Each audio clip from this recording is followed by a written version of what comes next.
A billionaire father disguised himself as a homeless beggar to test his son's girlfriend. Papa Thomas thought he was protecting his family. He had no idea his desperate plan would expose a truth so devastating it would send someone to prison for 15 years. His 36-year-old son, Bernard, was finally in love, but something felt wrong. The woman was beautiful, wealthy, and smart, but Papa Thomas sensed darkness beneath her perfect smile. So he did something unthinkable. He abandoned his mansion and lived on the streets as a beggar. What happened when she encountered this worthless old man revealed a cruelty so shocking that witnesses gasped in horror. She splashed him with muddy water, called him disgusting, and told him to die quietly, because poor people like him made Nigeria backward. But Papa Thomas wasn't the only one watching. A young woman named Mary witnessed this cruelty and did something extraordinary. She stood up to the rich woman without fear, defending a stranger she thought had nothing. Stay with us to discover the explosive moment when the son's girlfriend walked into Papa Thomas's mansion and realized the beggar she had tortured was her boyfriend's father. You'll witness the confrontation that shattered a relationship built on lies.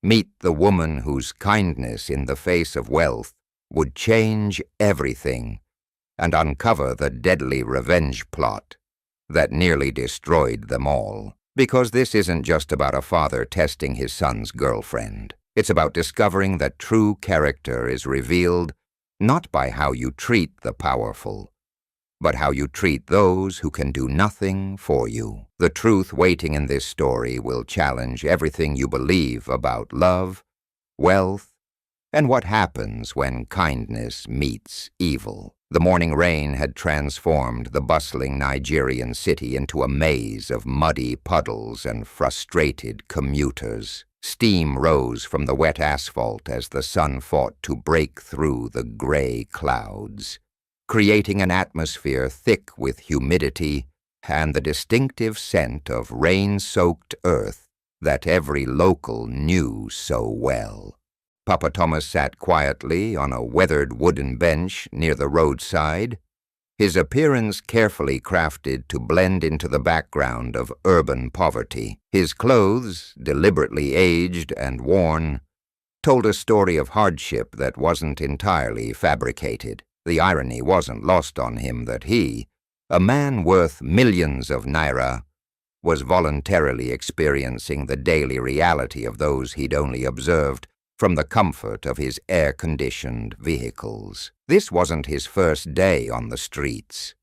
For weeks now he had been conducting what he privately called his research, a systematic study of human nature that was yielding results more disturbing than he'd anticipated. Each morning, he would leave his mansion in the affluent Victoria Island district, drive to a modest neighborhood, change into his disguise in a rented storage unit, and position himself at various locations throughout the city. The motivation for this elaborate charade was singular and desperate. His 36-year-old son Bernard had finally found love, but Papa Thomas suspected the woman was poison disguised as honey. As he sat contemplating the psychological profile he was building of his city's inhabitants, the distinct rumble of a high-performance engine cut through the ambient noise of the street. A gleaming black Range Rover, the kind that cost more than most people's annual salaries, was approaching at a speed that suggested either emergency or arrogance. Papa Thomas recognized the signs immediately. In his decades of business, he'd learned to read the language of wealth and its accompanying behaviors.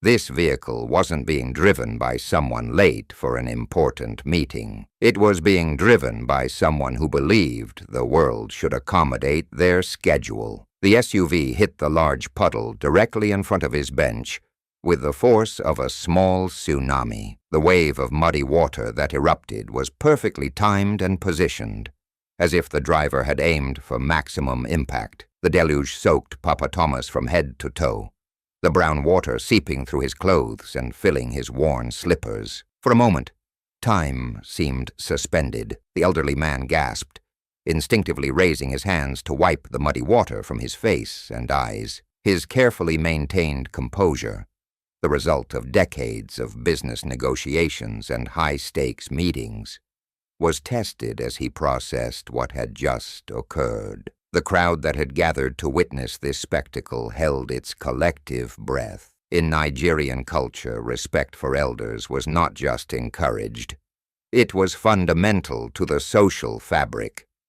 What they had just witnessed violated something sacred in their shared understanding of human decency. "Hey, look what you did!" a woman in colorful Ankara fabric shouted toward the vehicle, her voice carrying the moral authority of someone who understood that silence in the face of injustice was complicity. But the Range Rover didn't stop immediately. It continued its leisurely progress for several more meters, as if the driver was taking time to savor the moment before finally coming to a halt. The action was calculated, deliberate, a power play that spoke volumes about the psychology of the person behind the wheel. When the tinted window finally descended, it revealed a face that Papa Thomas would remember for the rest of his life. The woman inside possessed the kind of beauty that could stop conversations and turn heads. But her expression carried an ugliness that no amount of physical attractiveness could mask. "You shouldn't be sitting so close to the road, old man." Her voice rang out with the crisp authority of someone accustomed to being obeyed. The Nigerian accent was polished, educated. This wasn't someone from the streets who had clawed their way to wealth. This was inherited privilege speaking. "This is not your village." The statement hung in the air like a slap. The implication was clear. Papa Thomas, in his current appearance, belonged to a different class of humanity, one that should know its place and stay there. The window closed with the finality of a judge's gavel, and the Range Rover accelerated away, leaving behind a crowd of witnesses who struggled to process what they had just experienced. "Did she just say that?" one man asked, his mouth agape with disbelief. "Wicked woman!" another woman shouted at the disappearing vehicle. "Can't she even say sorry? This is too much. Someone should have gotten her license plate number," a younger man added, pulling out his phone as if documentation could somehow undo the humiliation they had all witnessed. But Papa Thomas raised one trembling hand, trembling not from cold or shock, but from the immense effort required to maintain his composure. "It's okay," he said softly, his voice carrying a dignity that seemed to rise above the muddy water dripping from his clothes. "Leave her. Let God judge." The crowd slowly dispersed, but not before several people approached to offer assistance. Clean cloths, bottled water, small denominations of currency. These gestures of kindness from strangers struck Papa Thomas with surprising force. Here were people who likely struggled to make ends meet, offering what little they had to someone they believed had even less. As he sat alone again, processing what had just transpired, Papa Thomas felt a complex mixture of emotions. Anger, certainly, but also a grim satisfaction. His experiment was yielding data, and this woman had just provided him with crucial information about her character. If this was how she treated strangers, how might she treat his son once the novelty of their relationship wore off? Meanwhile, Vanessa, the woman behind the wheel of the Range Rover, had already relegated the incident to a footnote in her day. She pulled into the circular driveway of one of Lagos's most exclusive shopping centers, where the marble floors gleamed under crystal chandeliers and the price tags reflected the aspirational dreams of Nigeria's emerging middle class. Her phone buzzed with notifications as she walked through the climate-controlled corridors. her heels clicking against the imported Italian tiles with the rhythmic confidence of someone who belonged in such spaces. But it wasn't the luxury brands calling her name that captured her attention. It was the opportunity to transform her casual cruelty into digital currency. Finding the perfect lighting near a fountain adorned with expensive sculptures, Vanessa positioned her phone at the optimal angle. The selfie she captured was flawless, her makeup unmarked by the humidity outside, her expression radiating the kind of confidence that social media algorithms rewarded with engagement and envy. The caption she crafted was a masterpiece of psychological manipulation. Only the strong walk over the weak, boss queen. Fashion self-made, no apologies to boss life. Within minutes the comments began flowing in like digital applause. Slay, queen! Teach them how it's done! Queen of queens! You're an inspiration! Each notification fed something deep within Vanessa's psychology.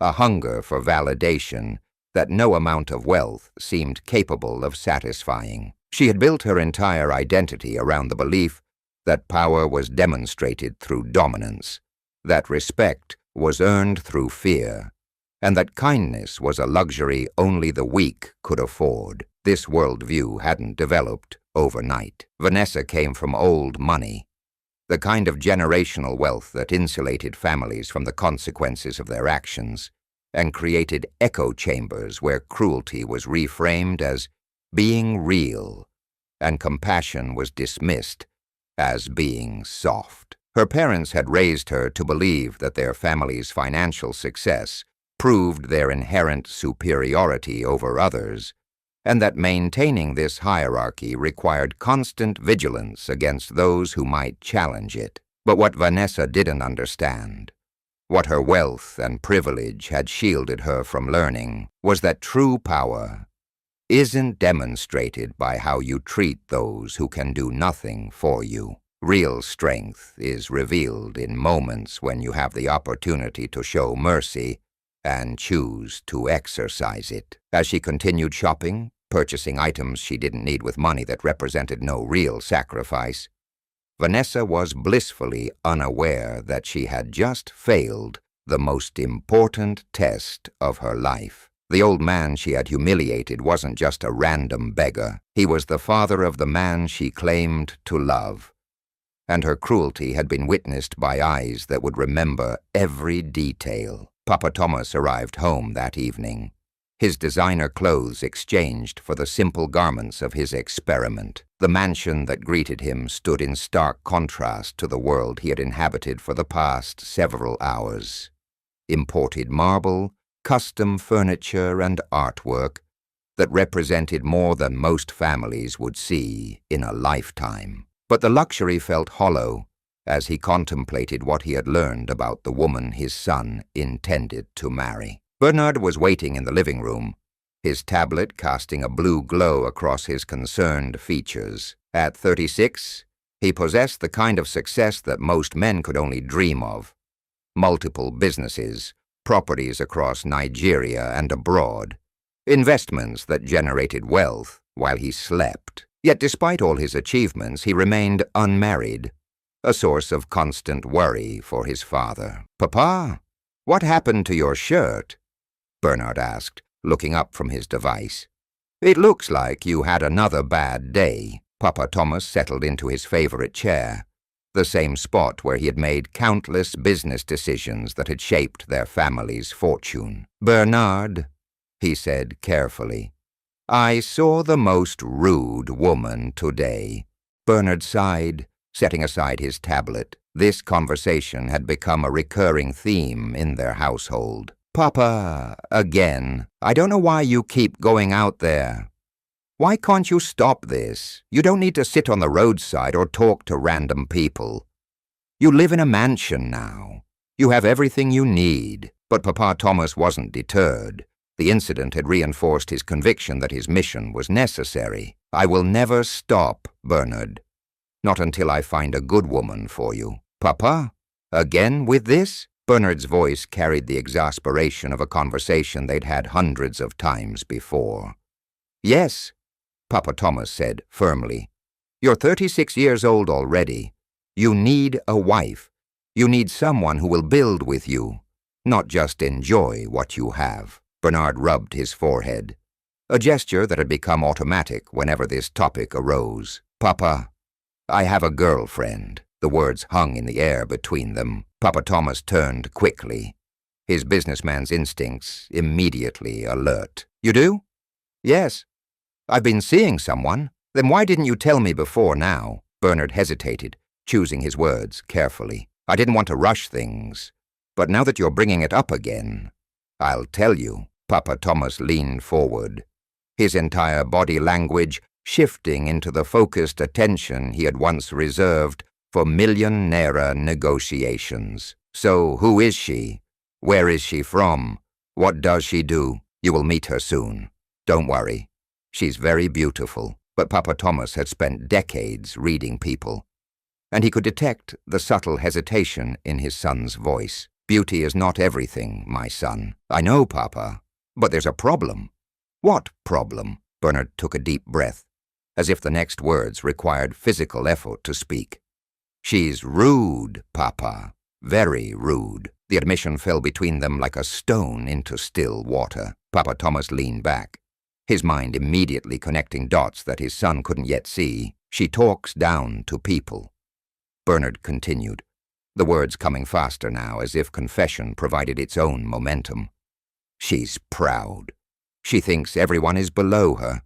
And the worst part, she spends money anyhow.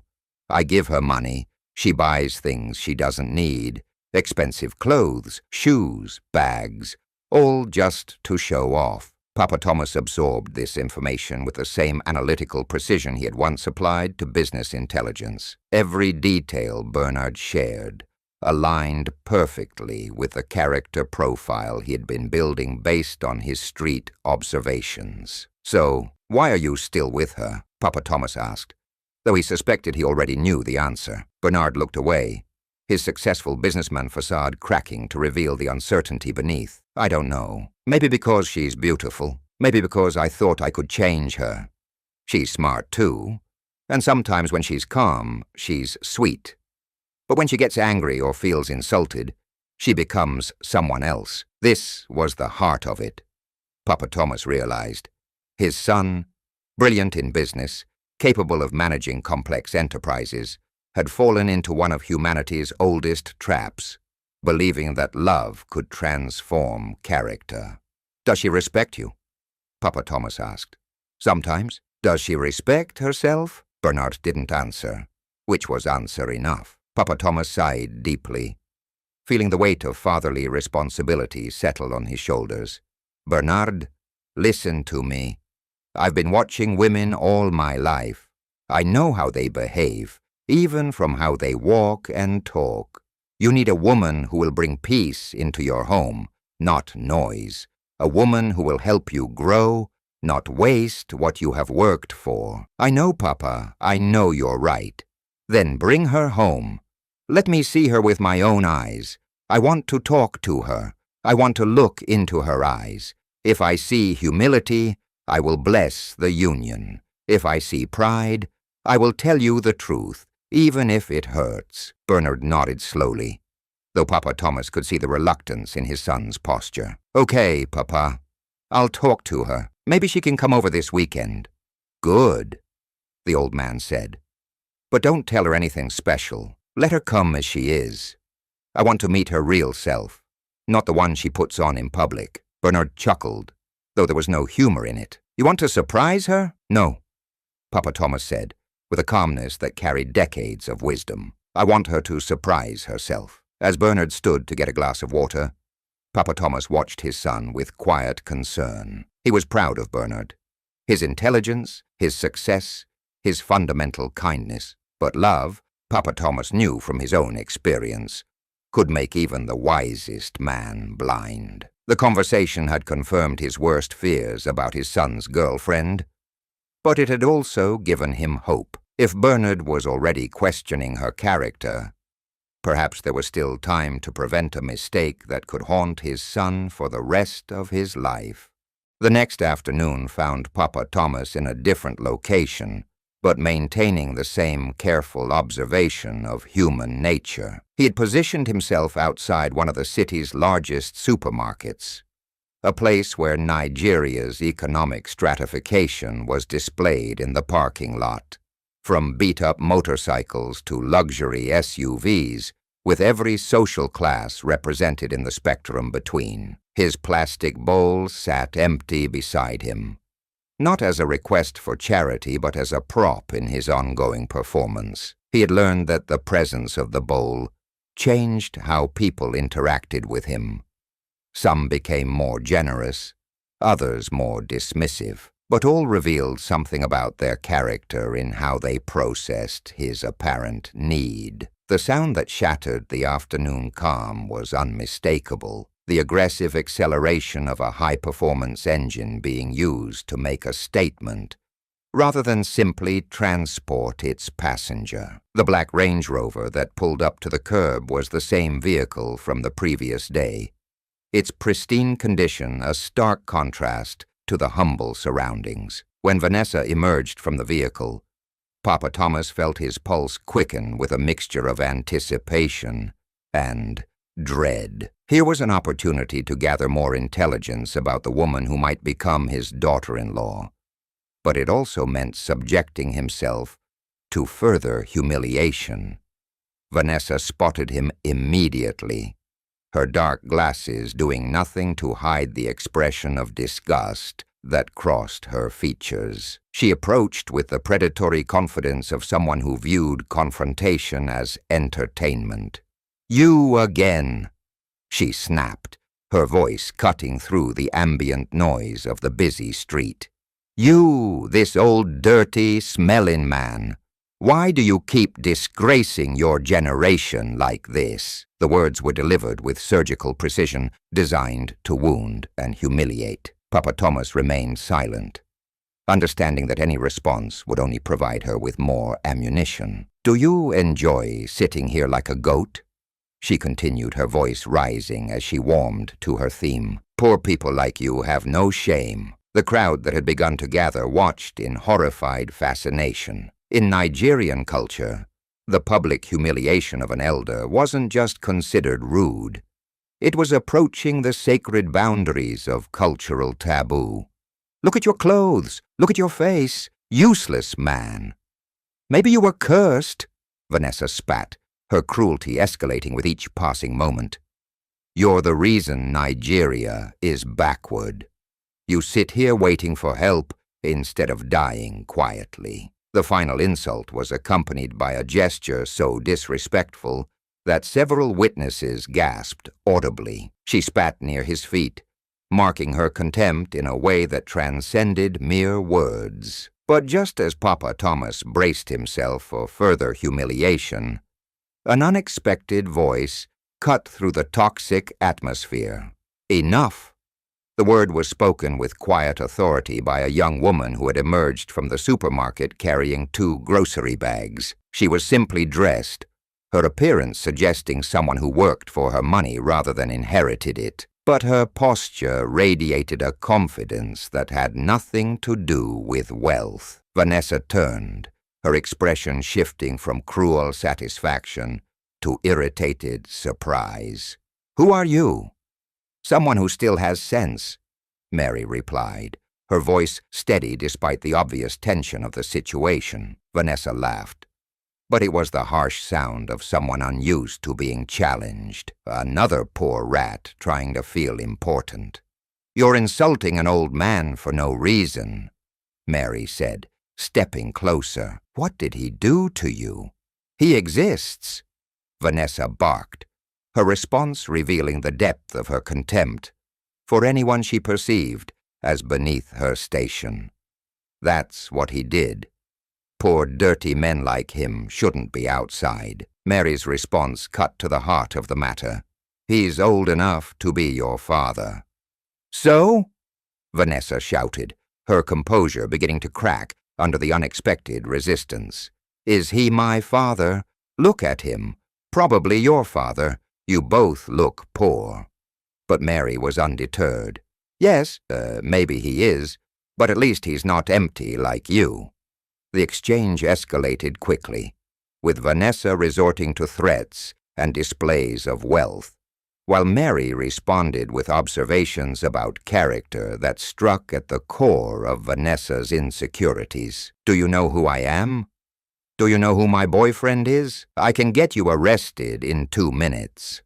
Vanessa threatened, pulling out her phone as if wealth could summon justice on command. "Arrest me for telling you to respect an old man?" Mary replied, her calmness serving as a sharp contrast to Vanessa's hysteria. "I'm rich. I can do anything," Vanessa yelled, the words revealing more about her psychology than she likely intended. "No," Mary fired back. "You're loud, not rich in character." The confrontation continued until Mary delivered a statement that would prove prophetic. "One day, this same man you insulted will be the one you'll need to bow to."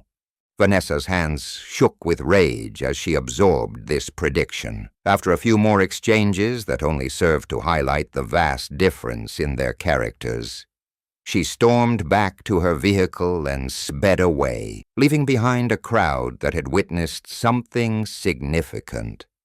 Not just a confrontation, but a revelation of 2 very different approaches to human dignity. After Vanessa's dramatic departure, Mary approached Papa Thomas with the same gentle respect she had shown throughout the confrontation. Her transition from fierce defender to compassionate caregiver was seamless, suggesting that her kindness wasn't performative but authentic. "Sorry, sir," she said, settling beside him on the ground with an ease that spoke of someone comfortable with simplicity. Papa Thomas looked at her with genuine gratitude. "Thank you, my daughter. I couldn't let her talk to you like that," Mary explained, her voice carrying the moral conviction that had driven her intervention. "These days, not many people speak up like you did," Papa Thomas observed, studying this young woman who had risked confrontation with someone obviously wealthy and potentially powerful. "Papa, what's your name?" Mary asked, her use of the respectful term revealing her upbringing and values. "Thomas," he replied simply. "People just call me Papa Thomas." "I'm Mary," she said, extending her hand in a gesture that treated him as an equal worthy of formal introduction. As they talked, Papa Thomas found himself genuinely curious about this woman who'd shown such courage and kindness. When he inquired about her living situation, her response revealed both vulnerability and strength. "I sleep in an empty store at the edge of town," he told her, maintaining his cover story. "The owner allows me to stay there. It's not much, but it keeps the rain away." Mary's face showed genuine concern, rather than the pity or disgust he had expected. "Oh, Papa, I'm really sorry. Don't be. Life has its seasons. I may be poor, but I still have my peace." Their conversation revealed Mary to be a university graduate in agriculture, unemployed for over a year despite her education, supporting parents who were struggling farmers in a rural village. But rather than dwelling on her challenges, she had approached Papa Thomas with a proposal that demonstrated both practical intelligence and remarkable generosity. "Papa, I was thinking, instead of just sitting here, maybe I can help you start a small farm. Even behind the store, we can plant simple things. Pepper, tomatoes, vegetables. It will give you food, and we can sell the rest." The offer stunned Papa Thomas. Here was someone with nothing offering to share what little she had with someone she believed had even less. The contrast with Vanessa's treatment couldn't have been more stark. "You want to help me farm?" he asked, his voice betraying his amazement. "Yes, Papa. I have nothing else for now. But I have strength. I can work. It's better than waiting. You'll eat fresh food, and you can stop begging for coins." As they continued to talk, Papa Thomas found himself drawn into a conversation about agriculture, community, and the dignity of honest work. Mary spoke with the passion of someone who understood that farming wasn't just about producing food. It was about creating something meaningful from the earth itself. When Mary finally stood to leave, she made a promise that would set in motion events neither of them could have anticipated. "Okay, Papa, see you tomorrow." "I'll be here," he replied. "Good, don't go missing," she said with a smile that seemed to light up the entire street. As Papa Thomas watched her walk away, he felt something he hadn't experienced in years, hope mixed with a strange sense of destiny. He looked up at the sky and whispered a prayer that would soon be answered in ways he never expected. Lord, could she be the one? When Papa Thomas returned home that evening, his expression was markedly different from the previous day. Instead of the grim satisfaction of gathering intelligence about an enemy, he wore the complex emotions of a man who had discovered something unexpected and wonderful. Bernard was in his usual position in the living room, but Papa Thomas's entrance carried an energy that immediately captured his son's attention. "Bernard," he said, his voice carrying an excitement that seemed years younger. "Yes, Papa. I met someone today." Bernard looked up, recognizing something different in his father's tone. "Who?" Papa Thomas walked over and sat down.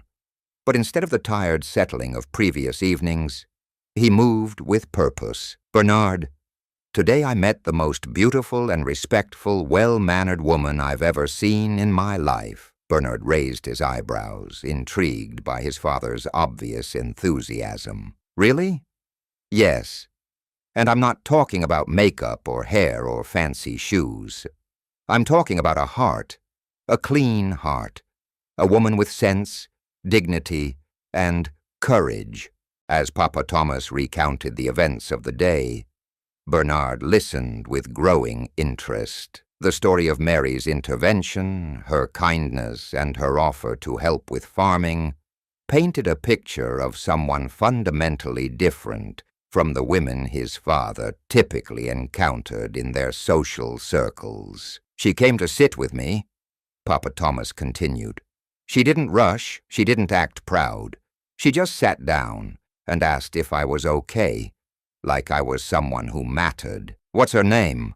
Bernard asked.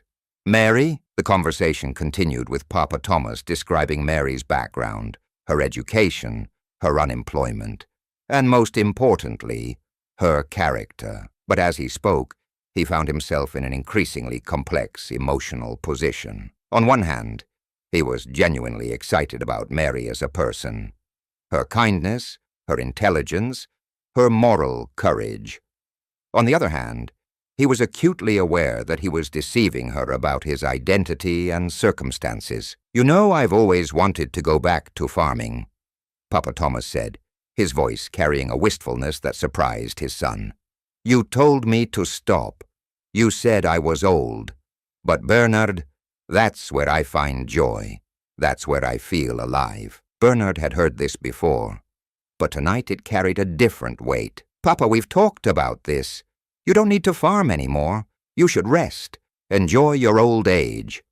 "But rest without purpose is just waiting to die," Papa Thomas replied.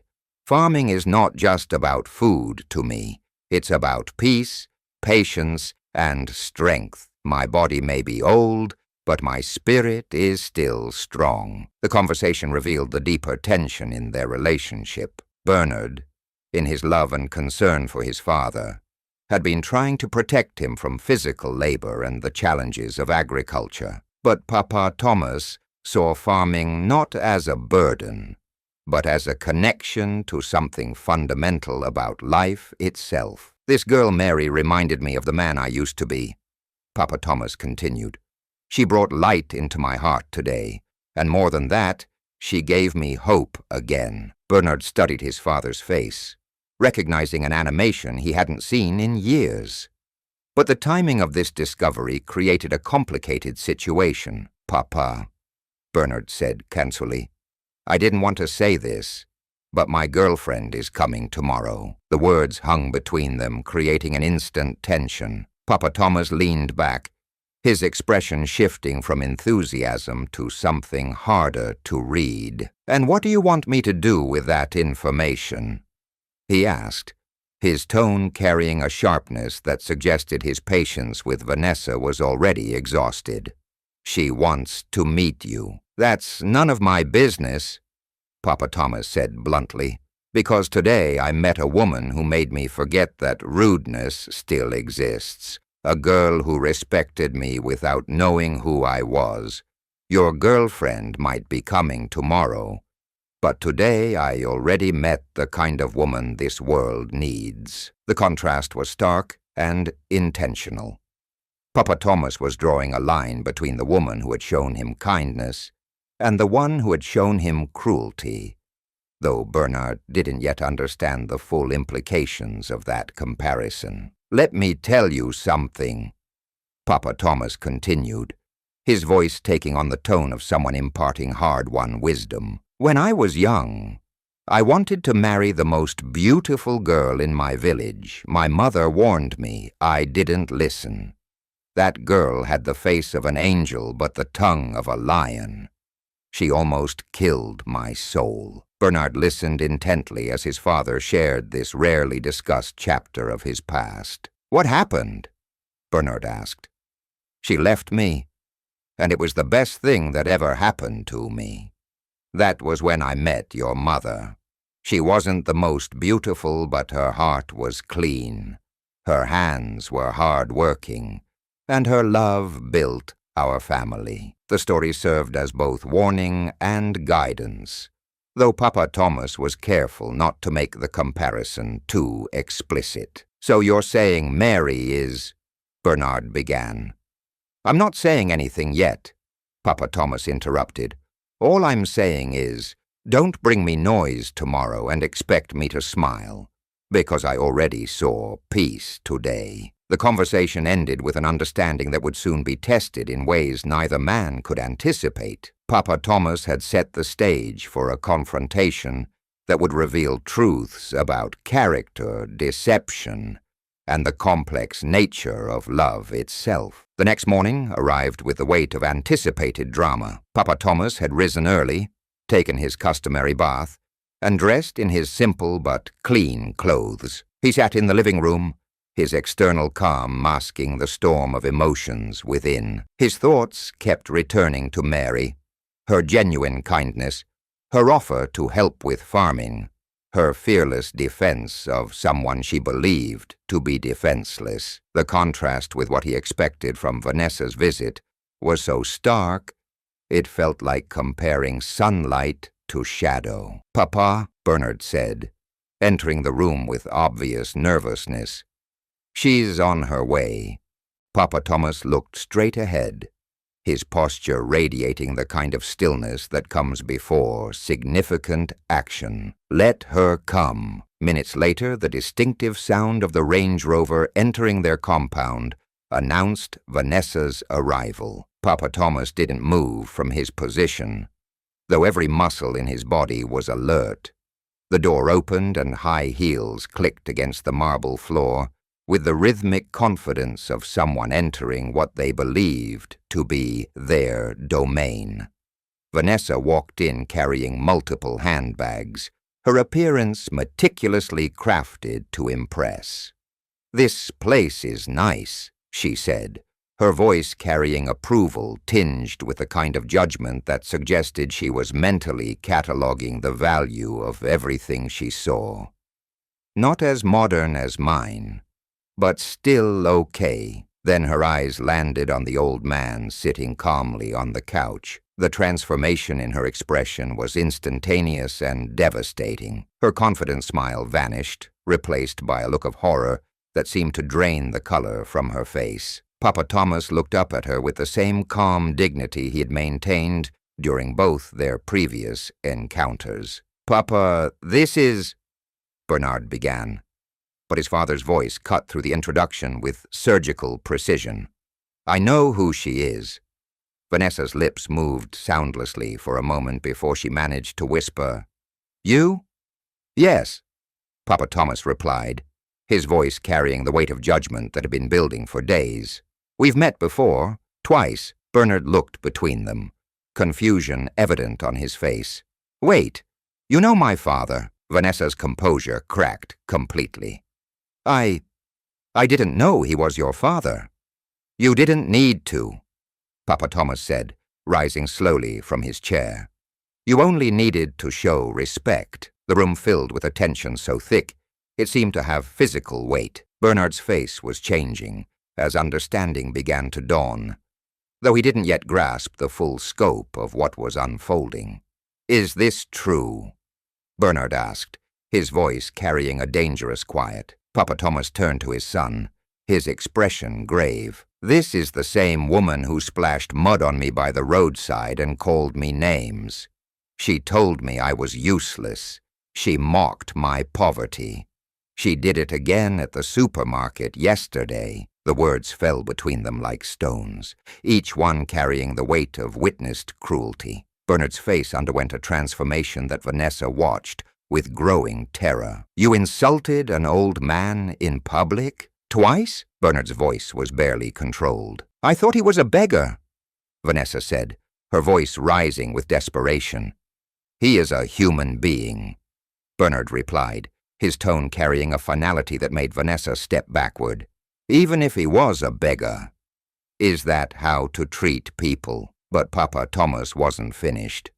His months of observation had revealed patterns of behavior that went far beyond their personal interactions. "Tell me," Papa Thomas said, his voice carrying the authority of a man accustomed to boardroom confrontations.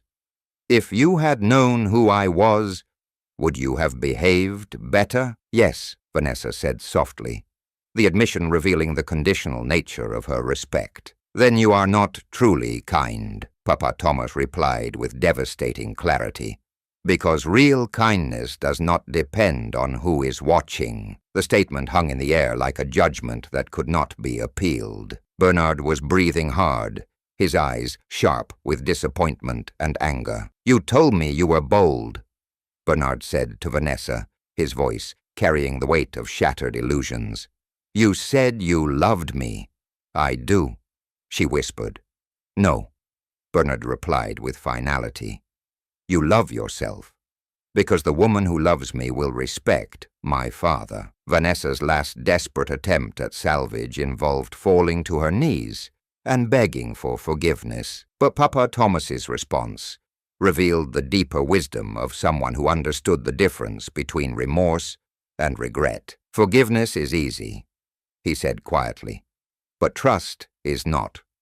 You had a chance to show who you really are, and you showed us." When Vanessa finally left, the room was filled with a silence that felt like the aftermath of a storm. Father and son sat together, processing what had just transpired. "Papa," Bernard said finally. "Yes." "Mary." "Yes." Papa Thomas smiled gently.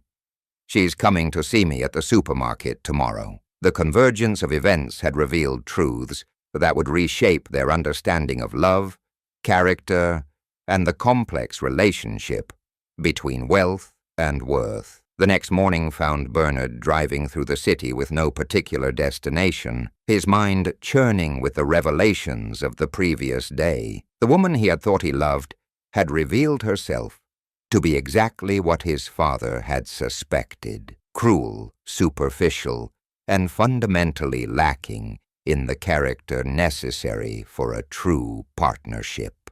He needed air, space, and time to process the psychological whiplash of discovering that his romantic judgment had been so thoroughly compromised. Without conscious decision, he found himself parking at the edge of a quiet area behind some local stores, seeking solitude under a mango tree. As he sat contemplating his future, movement in his peripheral vision caught his attention. A young woman was standing beside a narrow piece of land, examining the soil with the focused attention of someone who understood agriculture. She held a bag of seeds in one hand and a small hoe in the other, her posture suggesting both determination and expertise. Bernard found himself studying her without meaning to.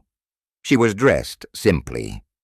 No designer clothes, no expensive accessories, but there was something compelling about her presence. Her hair was tied back, practically, her face free of makeup, yet she radiated a kind of natural beauty that had nothing to do with artificial enhancement. She bent down, testing the soil between her fingers with the careful attention of someone who understood that good farming began with understanding the earth itself. When she stood and looked around, their eyes met across the small distance.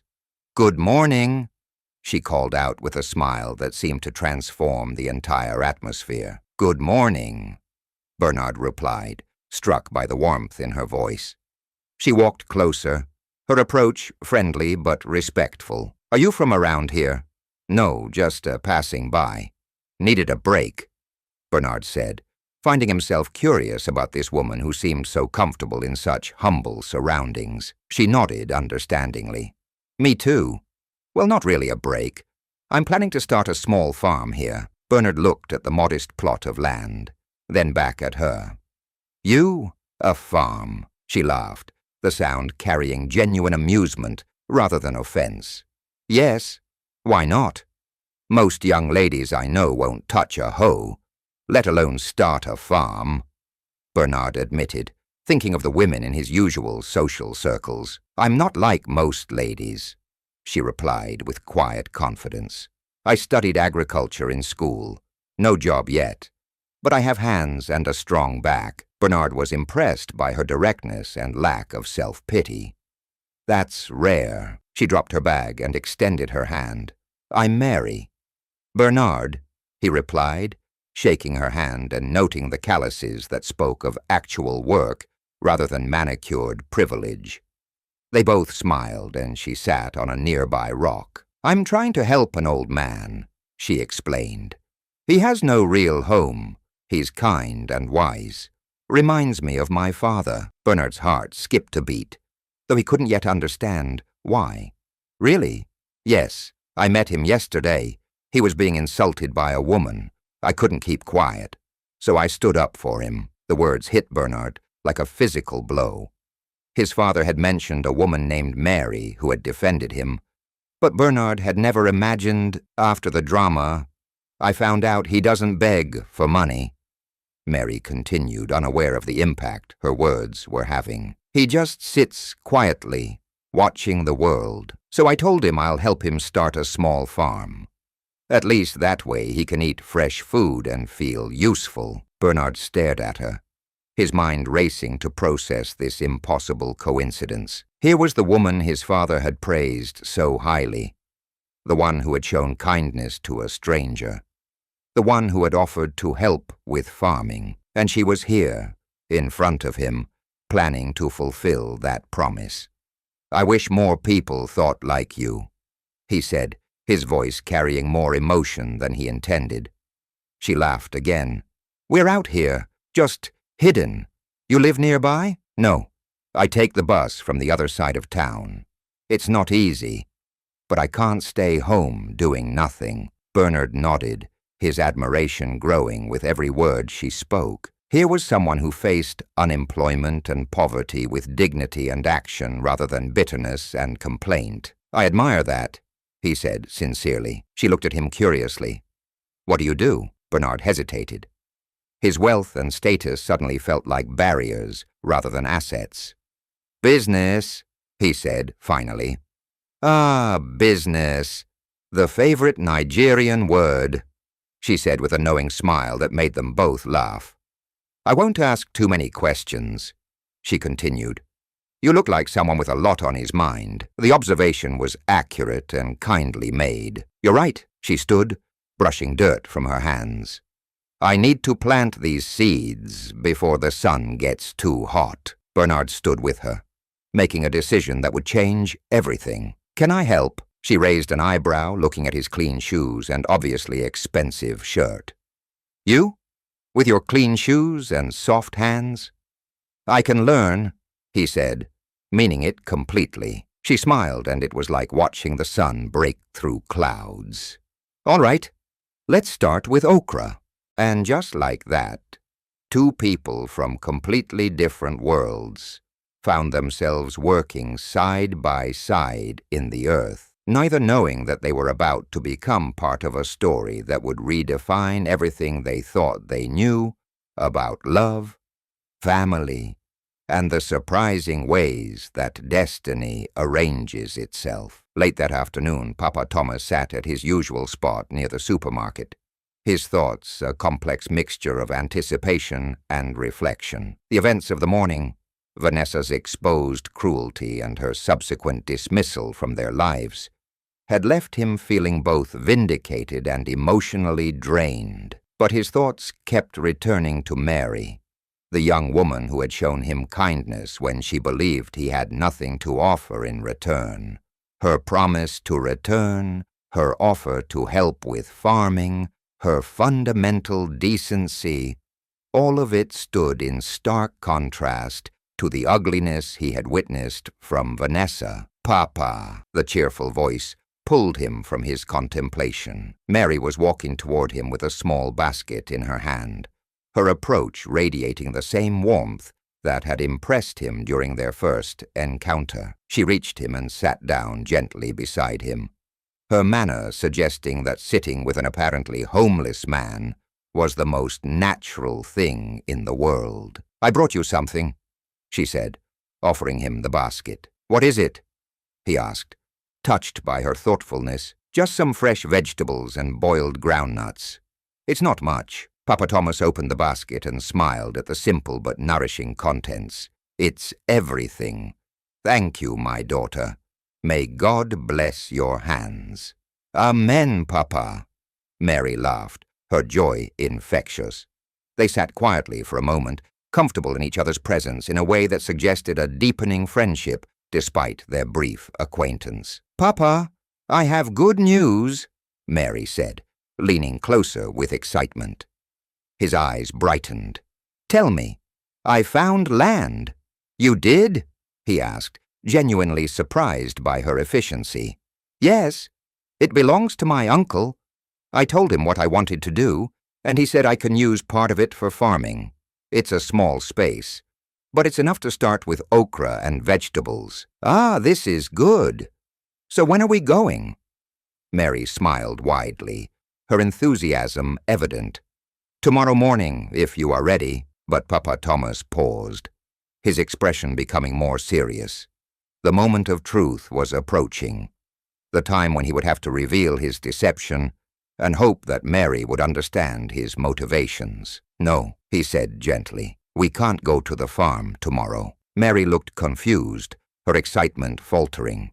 "Why not, Papa?" "Because you are coming to my house tomorrow." She blinked, processing this unexpected statement. "Your house? But you said you sleep in a shop." He smiled, the expression carrying both apology and anticipation. "Just come. I will explain everything to you." She raised an eyebrow, her natural intelligence detecting that something significant was being left unsaid.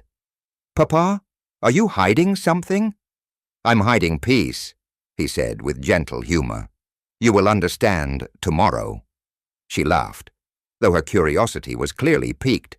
"So, when are we going to the farm?" "Let's go by weekend," he suggested.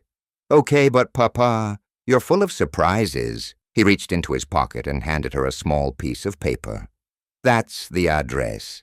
Don't be late." Mary took the paper, looked at it, and shook her head with amused bewilderment. "Now I'm really curious." She paused, then added with a shy smile. "Papa, I also met someone today." Papa Thomas leaned forward, his parental instincts immediately engaged. "Who?" She looked down, her smile growing. "Just someone.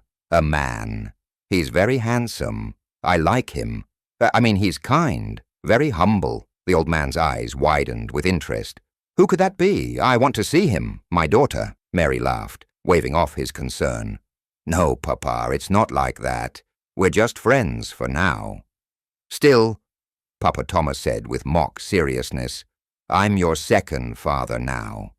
I must see him with my own eyes." She shook her head playfully. "Papa, calm down." He grinned, enjoying their easy banter. "So are we going to see tomorrow?" She hesitated, then nodded. "Yes, Papa. See you tomorrow. See you, my daughter." As she walked away, Papa Thomas whispered to himself, "Let tomorrow begin the truth." Later that evening, Papa Thomas returned to the mansion with a sense of anticipation that had been building all day. The large house seemed to echo with the weight of the revelations that would soon unfold. He found Bernard in the living room, but his son's demeanor was markedly different from the previous evening. Instead of the frustrated confusion that had characterized his mood after Vanessa's departure, Bernard seemed lighter somehow, thoughtful, but in a more positive way. "Papa," Bernard called as his father entered. "Can I tell you something?" "Yes, my son." Papa Thomas sat down, noting the change in his son's energy. "I met someone today," Bernard said, and Papa Thomas felt his heart skip a beat. "You did?" "Yes, a woman. Not like the others. She's beautiful but simple, intelligent but calm, hard-working.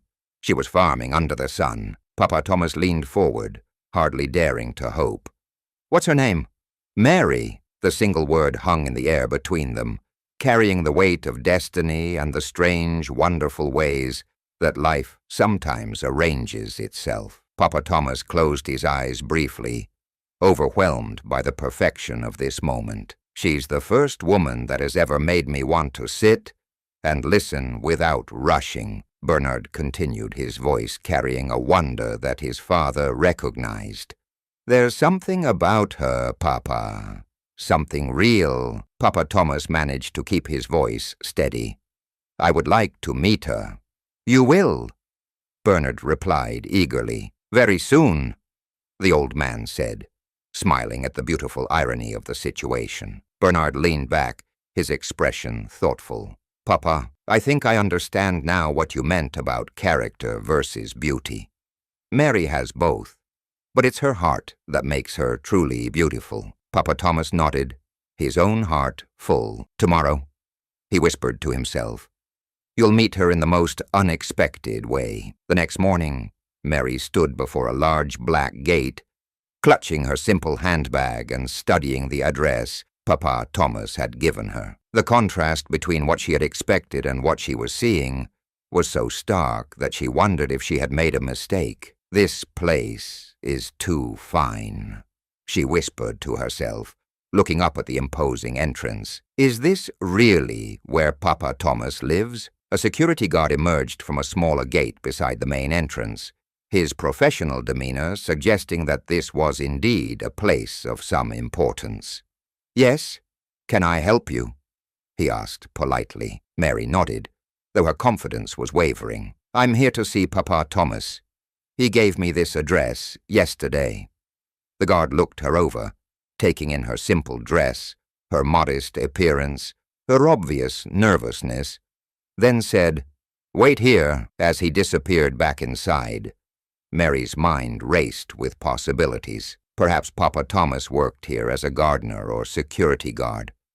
Perhaps he had friends among the staff. But the mansion before her seemed to belong to a different universe from the world of the humble man she had befriended. Before she could overthink the situation further, the gate opened. "Come in," the guard said. Mary walked slowly through the entrance, her sandals clicking against polished tiles as she took in the manicured gardens, the pristine driveway, and the sheer scale of wealth on display. Everything about the environment spoke of success, privilege, and the kind of money that most Nigerians could only dream of. She stopped near the wide entrance to the house itself, stunned by its beauty and grandeur. The architecture was modern but elegant, with clean lines and expensive materials that caught and reflected the morning sunlight. Then she heard footsteps, and a familiar voice called her name. "Mary." She turned slowly, and the world seemed to tilt on its axis. It was Bernard, the same man she had met near the farm, the one who had helped her plant seeds, the one she couldn't stop thinking about. But he was here, in this mansion, looking very much like he belonged, their eyes locked across the distance, both of them struggling to process this impossible coincidence. "Bernard," she whispered, her voice barely audible. He stepped forward, his own expression a mixture of disbelief and growing understanding. "Mary," she looked around again, gesturing at the opulent surroundings.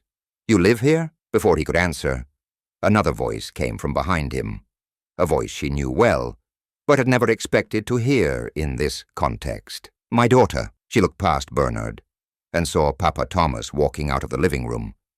But this Papa Thomas was transformed. Gone were the worn clothes and the posture of poverty. In their place was a man who carried himself with the quiet dignity of someone accustomed to respect and authority. Mary gasped, taking 2 steps back as the full implications of what she was seeing began to dawn on her. "Papa!" she exclaimed, her voice carrying shock, confusion, and a growing sense of betrayal. She took in the scene again, the mansion, Bernard's obvious comfort in these surroundings, Papa Thomas's transformed appearance. "Wait," she said, her mind racing to connect dots that seemed impossible to connect. "You live here?" Papa Thomas chuckled gently, walking toward her with the same kindness he had always shown, but now tinged with apology. "Yes, this is my house." "But you told me you sleep in a shop." He nodded calmly. "Because I wanted to see how people treated me when they thought I had nothing." Mary's eyes moved frantically between Papa Thomas and Bernard, her world reshaping itself with each passing second. "Wait," she said, turning to Bernard and pointing with a trembling finger. "You're his son?" Bernard smiled slowly, though his own emotions were clearly overwhelming. "Yes, I am." Mary covered her mouth with both hands, the full scope of the deception and its implications hitting her like a physical blow. "I don't understand," she said, her voice muffled by her hands. "None of this makes sense." Papa Thomas walked closer, his expression gentle but serious. "My daughter, I'm sorry for hiding the truth, but you've shown me your real heart. You helped me when you thought I was a poor, homeless old man. That's something rare in this world." Mary's eyes filled with tears, tears of shock, confusion, and something deeper that she couldn't yet name. "You were testing me?" she asked, though it came out more as an accusation. "No," Papa Thomas said softly. "I was watching. Life has taught me to observe. Many people pass the rich and kneel for them, but they spit on the poor. You did the opposite. You gave me food. You offered to farm with me. You made me feel seen." She looked at Bernard, her emotions a tangle of attraction, betrayal, and disbelief. "And you?" Bernard stepped closer, his voice gentle but earnest. "I didn't know either. I met you by chance. I never imagined you'd be the same person my father kept talking about." She shook her head slowly, trying to process the magnitude of what she was learning. "This is too much." Papa Thomas smiled, his expression radiating approval and something approaching joy. "But it's good, because now no one can say you were chasing money. You didn't know anything. You just followed your heart." Mary looked down, overwhelmed by the implications of what had just been revealed. "I didn't do anything special." "You did," Bernard said gently, stepping even closer. "You were kind to a man you thought had nothing.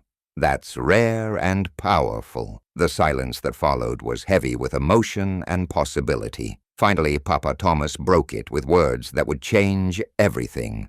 "Mary, come inside. You're home now." She looked up, her eyes still bright with unshed tears. "Are you sure?" Bernard extended his hand, his gesture carrying all the hope and certainty he felt.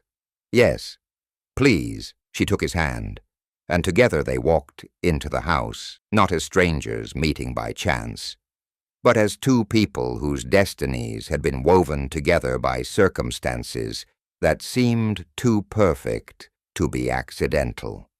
The house settled into a peaceful quiet, as Papa Thomas retired to his room, leaving Bernard and Mary alone in the spacious living room. The revelation of their connected stories had created an atmosphere charged with possibility and wonder. Bernard sat beside Mary on the elegant couch, studying her face as she tried to process everything that had happened. Her simple beauty seemed even more striking in these opulent surroundings.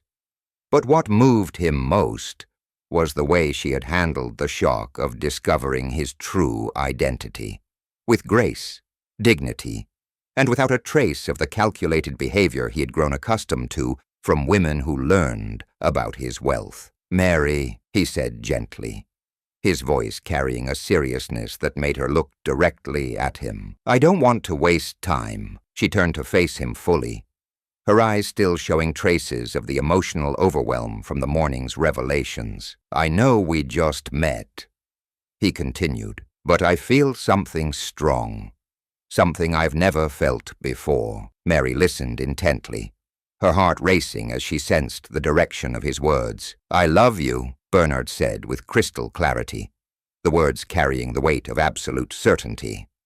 "From the very first time I saw you." She blinked slowly, her breath catching as the magnitude of his declaration settled over her. "I didn't just admire you," he continued, leaning forward slightly. "I didn't just enjoy your company. I loved your strength, your calmness, your confidence. And given the fact that my father loves you too, that's a big plus for me." His voice carried a sincerity that seemed to fill the entire room. "Mary, I want to marry you as soon as possible." The words hung in the air between them, transforming the atmosphere from one of revelation to one of proposal. Mary looked at him speechlessly for a moment, her mind struggling to keep pace with the rapid succession of life-changing events. "I'm not going to lie," she said softly, her voice barely above a whisper. "I love you too." Bernard's face transformed with joy and relief. "From the first moment we met near the farm, I felt peace," she continued. "I didn't even know who you were, but I felt safe with you." He smiled, his heart full to overflowing. She smiled too. "If you truly want to marry me," she said gently, her voice gaining strength, "then I will say yes." Bernard reached for her hand and held it firmly, his touch warm and reassuring. "Thank you. You are the most beautiful and intelligent woman I have ever seen, and now you're going to be my wife." Mary blushed, but her expression suddenly turned serious. "There's something I must do first." "What is it?" "I have to go to the village. I must tell my parents. They live there. They must know." Bernard paused, her words echoing in his mind, with implications that went far beyond simple notification. "My parents live in the village." The phrase seemed to encapsulate everything that was wrong with the economic disparities that plagued their country. He sat up straighter, his expression becoming firm with sudden resolution. "No," he said with finality. "That cannot continue." Mary looked confused. "What do you mean?" "My parents-in-law cannot live in the village while I live in a mansion," Bernard said, his voice carrying the authority of someone making a life-changing decision. "I have many houses here in the city. I will give them one. I want them to stop farming and leave the village. They've suffered enough. I want them to enjoy peace now." Mary stared at him, her mouth opening in shock, her hands frozen in her lap. You would do that for them?" "Mary," he said, his voice gentle but absolutely certain, "I'm not marrying only you. I'm marrying into your family, and I must honor them like I honor my own father." Tears welled in Mary's eyes, tears of disbelief, gratitude, and overwhelming emotion. No one has ever said something like that to me before." He gently wiped her tears with his thumb, his touch tender and reverent. "You're worth it, and I want you to know that from today, your struggle is my struggle.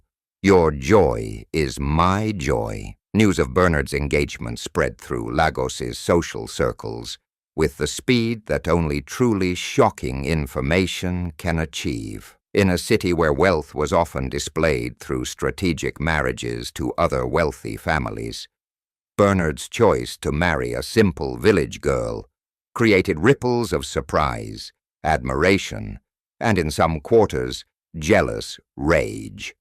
The reactions were varied and telling. Some praised Bernard for choosing character over status, calling it a refreshing change from the typical patterns of the wealthy elite. Others whispered about the romantic nature of the story. A billionaire finding true love with someone who had shown kindness to his disguised father. But no one was more devastated by the news than Vanessa. She first heard about it while at an upscale spa in Victoria Island, where Nigeria's elite gathered to maintain their appearances and exchange gossip. Her friend Kioma delivered the information with the casual cruelty that sometimes passes for friendship among the wealthy. "What did you just say?" Vanessa asked sharply, her facial mask cracking as her expression changed. "Yes, now," Kioma confirmed, clearly enjoying the dramatic impact of her revelation. "Bernard is getting married to that girl. I even heard she's from the village." Vanessa's face twisted with an emotion so intense it seemed to physically transform her features. Her jaw tightened, her hands began to shake, and the rage that had been building since her humiliation at Bernard's house finally found its target. "He can't do this to me," she whispered, her voice carrying the dangerous edge of someone whose world view was collapsing. The spa's peaceful atmosphere seemed to mock her emotional state. Around her, other women continued their treatments, blissfully unaware that they were witnessing someone's descent into something dark and desperate. Vanessa stormed out of the spa, her usual graceful exit replaced by the jerky movements of someone whose careful composure had finally shattered. She entered her Range Rover and sat in the driver's seat, her mind racing through scenarios of revenge and retribution. That night she made a phone call that would change the trajectory of everyone's story. "Sko," she said when the rough voice answered. "I want you to do something for me." Sko was known in certain circles as someone who could solve problems that required solutions outside the law. His reputation was built on efficiency and silence, qualities that had made him valuable to people who needed things done without questions or consequences. "What is it?" Sko asked, his voice betraying no curiosity about her obvious emotional state. "I want you to plant hard drugs inside Bernard's office," Vanessa said, her voice cold with calculation. "Once it's there, we'll alert the police. He'll be arrested, disgraced, and jailed. The wedding will scatter." Sko was silent on the other end, processing the request and its implications. Vanessa continued, her voice growing more vicious with each word. "Also, if you can finish the job, make sure that girl Mary never wakes up. And that ugly old man she calls father-in-law, I want him gone forever. I don't want to ever see his useless face again." The plan was comprehensive and deadly, born from a narcissistic rage that couldn't accept rejection or defeat. In Vanessa's mind, if she couldn't have Bernard, then no one could, and anyone who had contributed to her humiliation deserved to pay the ultimate price. "I'll call you back," Sko said, ending the conversation. Vanessa sat in her car, believing that she had just set in motion events that would destroy the people who had dared to reject her. What she didn't know was that she had just made the most catastrophic mistake of her life. What Vanessa couldn't have known, what her privilege and isolation had prevented her from understanding, was that Sko had a history with Bernard that ran much deeper than professional criminal services. Years earlier, when Sko's family had been at their lowest point, Bernard had been their unexpected savior. Sko's elder sister had been unemployed for months, rejected by company after company despite her qualifications. When Bernard's company had finally given her a chance, It had transformed not just her life, but her entire family's prospects. When their mother had fallen critically ill, the medical bills had seemed insurmountable. Bernard had quietly paid them all, never asking for recognition or repayment. When their family had been evicted from their modest apartment, Bernard had covered their rent and helped them find better housing. None of these acts of kindness had been publicized or used for social media content. Bernard had simply seen people in need and responded with generosity, never expecting that his kindness would one day return to save his own life. Sko sat alone in his small apartment that night, staring at his phone and thinking about the woman who wanted him to destroy the man who had saved his family. The irony was so complete, it seemed almost biblical. Vanessa's evil intentions were about to be undone by the very goodness she sought to destroy. He picked up his phone and called Vanessa back, this time with the recorder activated. "Hello," she answered, her voice still carrying the cold satisfaction of someone who believed revenge was imminent. "Tell me the plan again," Sko said carefully. "I need all the details," Vanessa laughed, the sound containing no warmth or humor. She repeated her entire plan in explicit detail, describing exactly how the drugs should be planted, how the police should be alerted, and most chillingly, how she wanted Mary and Papa Thomas unalived before the wedding. She spoke without holding back, her words revealing the depth of her hatred and the casual way she contemplated murder. To her, these weren't human beings with families and dreams. They were obstacles to be removed. Sko ended the call and saved the recording. He had everything he needed to protect the man who had shown his family kindness when they had nothing to offer in return. The next morning, Sko walked directly into Bernard's office building. His appearance, casual clothes, working-class demeanor, marked him as someone who clearly didn't belong in the gleaming corporate environment. But his determination carried him past security and up to Bernard's floor. "Sir, I need just 10 minutes, Sko said when he managed to get Bernard's attention. Bernard looked up from his wedding preparations and office matters, studying this stranger who had somehow made it to his private office. "Do I know you? You helped my family many years ago," Sko replied simply. "I've come to return the favor." Bernard's expression shifted from confusion to curiosity. "Go on." What followed was a revelation that shook Bernard to his core. Sko explained everything: Vanessa's approach, her plan to frame him with drugs, her desire to have Mary and his father killed.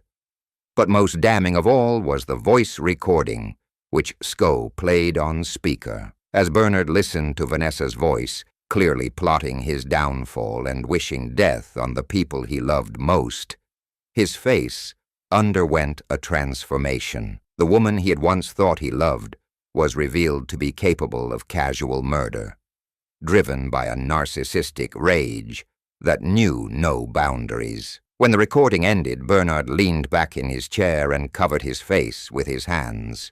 She really wanted to destroy us." Sko nodded gravely. "I couldn't let it happen. You don't deserve it." "Thank you," Bernard said, shaking Sko's hand with genuine gratitude.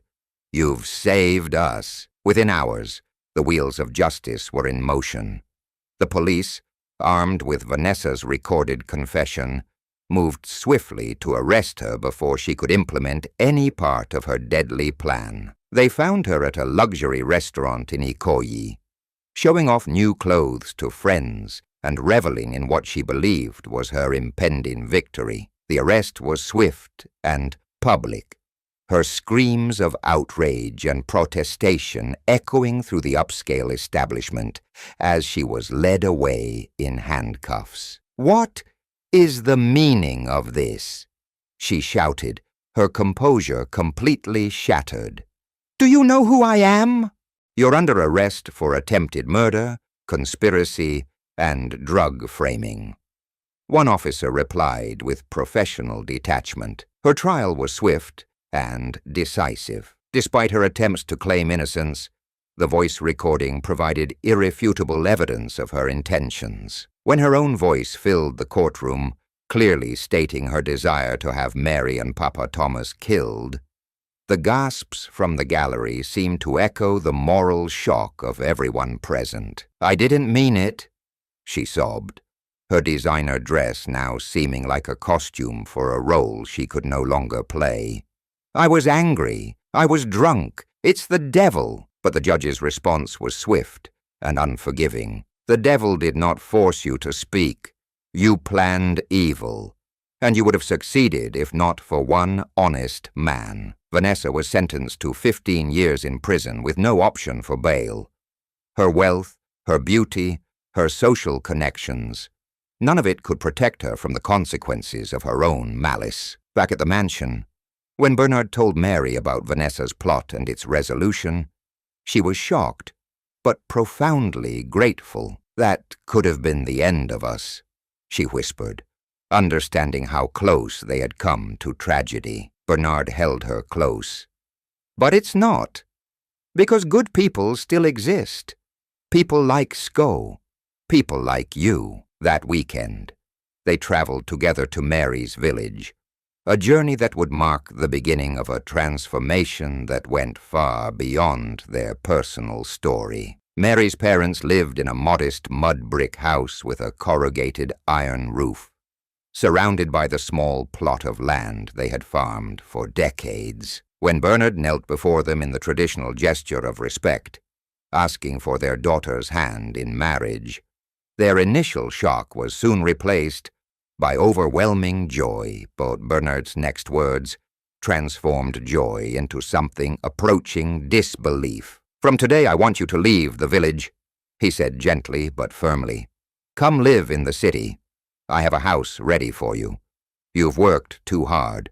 It's time for you to rest." Mary's mother began to cry, tears of gratitude and disbelief that such kindness was possible. Her father, a man weathered by decades of hard farming, blessed Bernard with words that carried the weight of parental approval and spiritual significance. The transformation wasn't just physical but psychological. Mary's parents, who had spent their lives struggling against poverty and uncertainty, were suddenly lifted into a world of security and comfort they had never dared to imagine. 1 month later, Bernard and Mary were married in a ceremony that became legendary in Lagos social circles. It wasn't the largest or most expensive wedding the city had ever seen, but it was perhaps the most meaningful.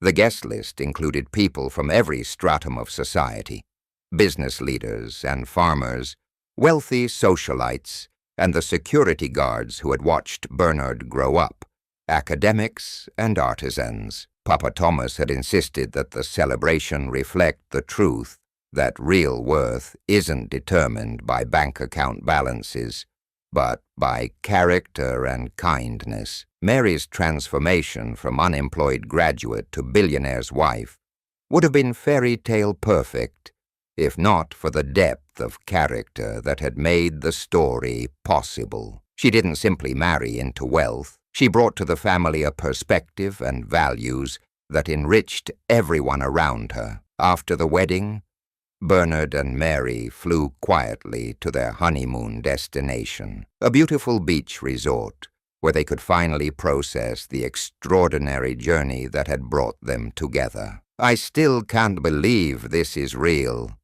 Mary said as they walked hand in hand on the sand, the warm water lapping at their bare feet. Bernard smiled, his heart full of contentment and certainty.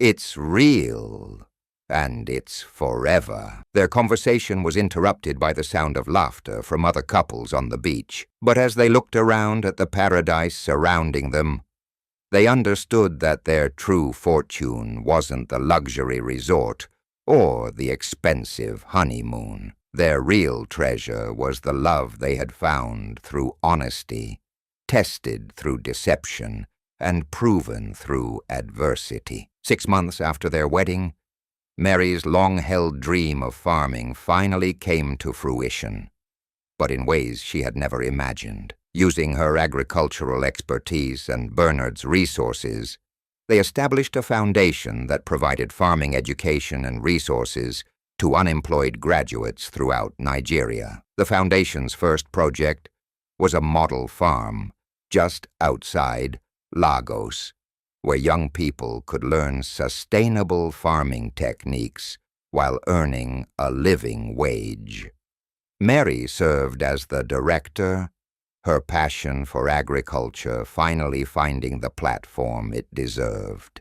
Papa Thomas, true to his word, became actively involved in the farming operations. Despite his son's continued protests about his age, the old man found renewed energy and purpose in working the land. His wisdom, combined with Mary's technical knowledge and Bernard's business acumen, created something remarkable, a successful enterprise that provided both profit and purpose. "You see?"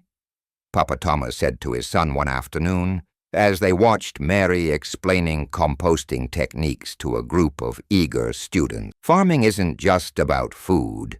It's about life itself." Bernard, his hands dirty from the morning's work, had to admit his father was right. There was something profoundly satisfying about creating something meaningful from the earth, something that no boardroom success had ever provided. The story of Bernard and Mary's courtship, with its themes of disguise, character testing, and true love triumphing over superficial attraction, became something of a legend in Lagos.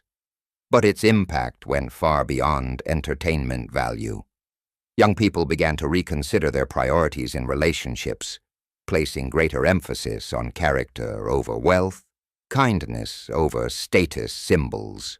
Social media influencers started sharing the story with captions about real love and authentic relationships, though many missed the deeper lessons about respect for all people, regardless of their circumstances. The foundation that Mary established became a model for agricultural development across West Africa. International development organizations took notice of their innovative approach to combining education, employment, and sustainable farming. Within 2 years, similar programs were being implemented in Ghana, Senegal, and Ivory Coast. But perhaps the most profound impact was on how people treated those less fortunate than themselves. Papa Thomas's experiment had revealed uncomfortable truths about how society's most vulnerable members were often treated, and the story's widespread sharing had created a heightened awareness of casual cruelty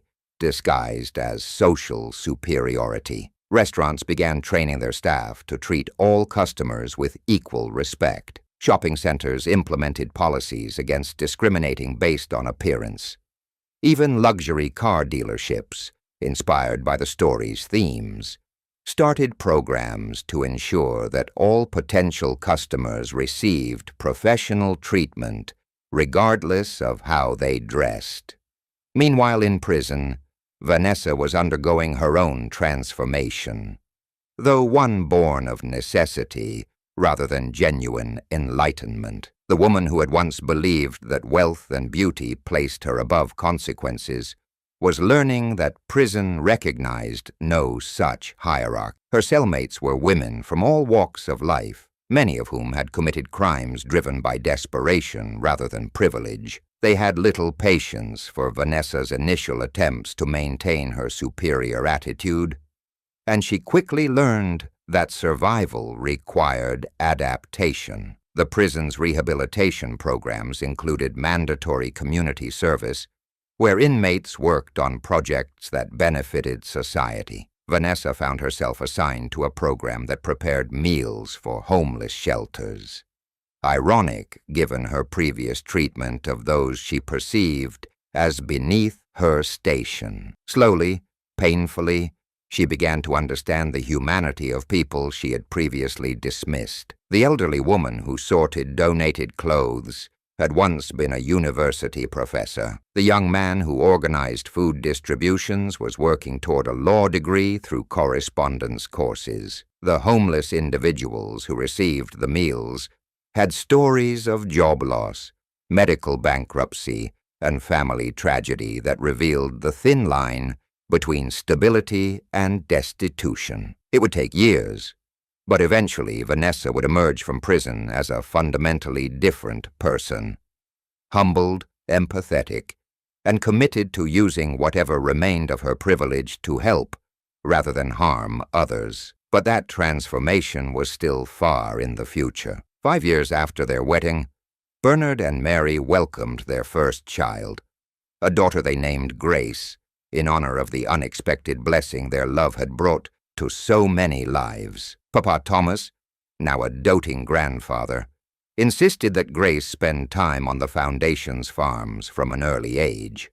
"She must understand," he told Bernard as they watched 6-month-old Grace gurgle happily while lying on a blanket under a mango tree, "that wealth without character is worthless, but character without wealth can still create miracles." Mary had initially worried about raising a child in such privilege, concerned that Grace might develop the same sense of entitlement that had characterized Vanessa. But Papa Thomas's wisdom provided the solution. Grace would be raised understanding that their wealth was a tool for service, not a badge of superiority.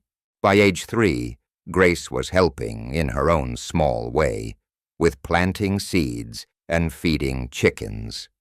By 5, she was translating between English and local languages for visiting international observers. Her playmates included the children of Foundation employees, government officials, and international development workers, a diversity that ensured she understood the world's complexity from an early age.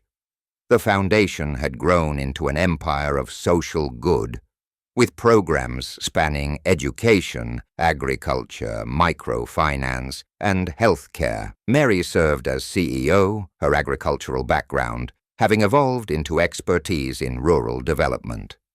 Bernard focused on the business operations that kept everything sustainable and growing. Papa Thomas, now in his 70s, but still energetic, served as the Foundation's Chief Wisdom Officer, a title he had invented for himself, and that everyone agreed fit perfectly. As Grace grew older, Papa Thomas instituted what the family privately called empathy expeditions, carefully planned experiences designed to ensure that his granddaughter understood the full spectrum of human experience. These weren't poverty tourism or performative charity work, but genuine opportunities for Grace to build relationships across economic divides.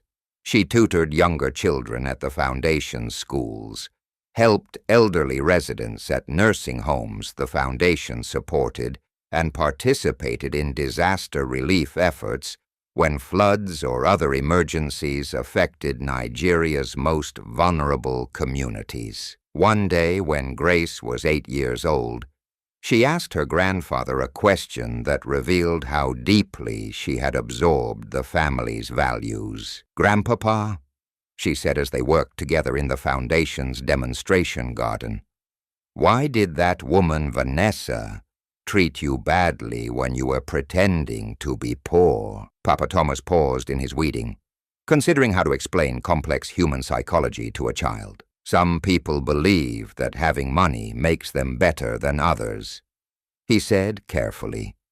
"They forget that money is just a tool.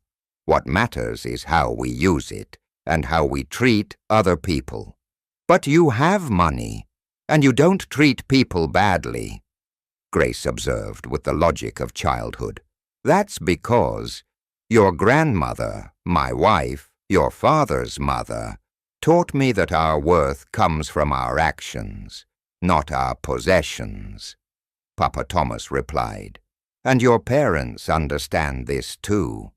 That's why they chose each other." Grace nodded solemnly, then asked the question that would guide much of her future thinking. So how do we make sure everyone understands this? It was a question worthy of a philosopher, and Papa Thomas realized that his granddaughter was already thinking beyond personal success to societal transformation. By the Foundation's 10th anniversary, its model of combining agricultural development with character education had been adopted in 37 countries.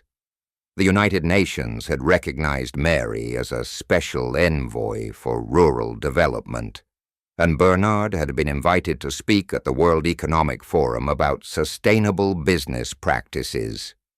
But perhaps their proudest achievement was the network of former program participants who'd gone on to create their own social enterprises. The Foundation's motto, "Character first, success follows," had become a rallying cry for a new generation of African entrepreneurs who understood that true success included lifting others as you climbed. One of their most successful graduates was a young woman named Aisha, who had started the program as an unemployed chemistry graduate and eventually developed a line of organic fertilizers that were revolutionizing small-scale farming across the Sahel region. Another was David, a former street child who had become a microfinance specialist, helping other vulnerable youth start their own businesses. The ripple effects seemed endless. Children who had benefited from the Foundation's nutrition programs were becoming doctors and teachers. Farmers who had learned sustainable techniques were training their neighbors. Former scholarship recipients were endowing scholarships of their own. When Grace turned 16, Papa Thomas announced that she would undergo her own version of the test that had revealed Vanessa's true character and confirmed Mary's goodness. "But Grandpapa," Grace protested, "everyone knows who I am. How can I pretend to be poor when my picture has been in newspapers?" Papa Thomas smiled mysteriously. "Who says the test has to be about money?" The test he designed for Grace was far more sophisticated than his own simple deception. Working with Mary and Bernard, he created a series of scenarios where Grace would need to choose between personal advantage and moral principle, between social acceptance and standing up for others, between taking credit and ensuring justice was done. Over the course of a year, Grace faced situations where she could have used her family's influence to avoid consequences for mistakes, where she could have remained silent when witnessing injustice, where she could have chosen popularity over principle. In each case, she chose the harder path, accepting responsibility, speaking truth to power, standing with the marginalized even when it cost her socially. The final test came when Grace was 17 and preparing for university. A classmate from a poor family had been wrongly accused of stealing electronics from their elite private school. The real culprit was the daughter of a government minister, someone whose family's political connections made accusation risky. Grace had witnessed the actual theft, but faced pressure from school administrators and wealthy classmates to remain silent. Speaking up would mean contradicting the minister's daughter, potentially creating problems for her family's foundation work, and definitely making her unpopular among her elite peer group. Grace chose truth. Her testimony not only exonerated her innocent classmate, but exposed a pattern of theft and cover-up that led to significant reforms in how the school handled disciplinary matters. Papa Thomas, watching his granddaughter face consequences for her moral courage, felt a deep satisfaction. The test had revealed that character could indeed be passed down through generations, but only when it was actively cultivated and consistently reinforced. On Grace's 18th birthday, the family gathered for a celebration that doubled as a reflection on how far they had all come. Mary, now recognized internationally as an expert in sustainable development, looked radiant in her simple elegance. Bernard, whose business empire had grown even as he devoted more time to philanthropy, carried himself with the quiet confidence of a man whose success extended far beyond financial metrics. Papa Thomas, now in his late 70s, but still sharp and energetic, stood to address the gathering of family, friends, foundation staff, and program beneficiaries who'd come to honor Grace's transition to adulthood. 20 years ago, he began, his voice carrying easily across the garden where they had gathered, I disguised myself as a beggar to test the character of the woman my son wanted to marry. That test revealed truths I never expected, not just about her, but about human nature itself. He paused, looking around at the diverse faces before him. What I learned was that character isn't determined by wealth or poverty, by education or ignorance, by social status or humble origins. Character is revealed by how we treat those who can do nothing for us, how we respond when we think no one is watching, how we choose between easy paths and right paths. Grace, radiant in her own simple dress that echoed her mother's style, listened with the serious attention she had always given her grandfather's wisdom. Today, as Grace begins her own adult journey, I want to share the most important lesson of my life. True wealth isn't what you accumulate, it's what you give away. True success isn't how high you climb, it's how many people you lift with you. True love isn't what you can get from others, it's what you can give to them. He turned to Grace specifically. My dear granddaughter, you will inherit more than money and property. You will inherit the responsibility to use whatever advantages you have in service of those who have less. You will inherit the obligation to test not others' character, but your own, daily, consistently, without compromise. Grace stood, understanding that this moment marked not just a birthday, but a transition into the full weight of family legacy. Grandpapa, Mama, Papa, she said, her voice steady despite the emotion of the moment. I promise to honor not just what you've given me, but what you've taught me. The greatest gift isn't the foundations or the businesses or the houses. It's the example of how to live with purpose. As this story concludes, it's important to understand that it doesn't really end. 25 years after Papa Thomas first sat on that muddy bench in his beggar's disguise, the ripple effects of his test continue to spread outward like waves on an infinite ocean. Grace, now a young woman preparing for university, carries forward the family's commitment to character over convenience.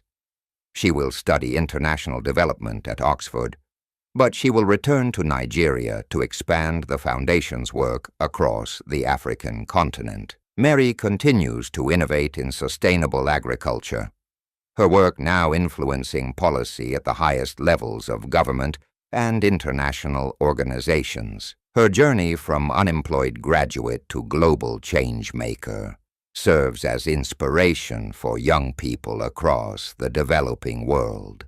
Bernard has become a model for responsible capitalism, proving that businesses can thrive while serving social good. His company's practices are studied in business schools worldwide as examples of how profit and purpose can align. Papa Thomas, now a grandfather and elder statesman, spends his days working in the Foundation's gardens and sharing his wisdom with anyone who will listen. His story of disguise and revelation has become legend, but his daily example of kindness and integrity continues to teach new generations. Even Vanessa, now completing her prison sentence, has become part of the story's redemptive arc. Her transformation from cruel narcissist to humble servant represents the possibility that character can change, that consequences can teach, that even the worst choices don't have to define a person's entire story. The foundation they created now operates in 43 countries, has graduated over 100,000 program participants, and has influenced agricultural and development policy across 2 continents. But perhaps, its greatest achievement is the simple truth it proves every day, that character matters more than wealth, that kindness is more powerful than cruelty, and that love, real love, is worth any test. And somewhere in Lagos, on any given afternoon, you might see an elderly man sitting peacefully on a bench, watching the world go by with eyes that understand both its cruelty and its beauty. If you treat him with kindness, you'll discover that you've passed a test you didn't know you were taking.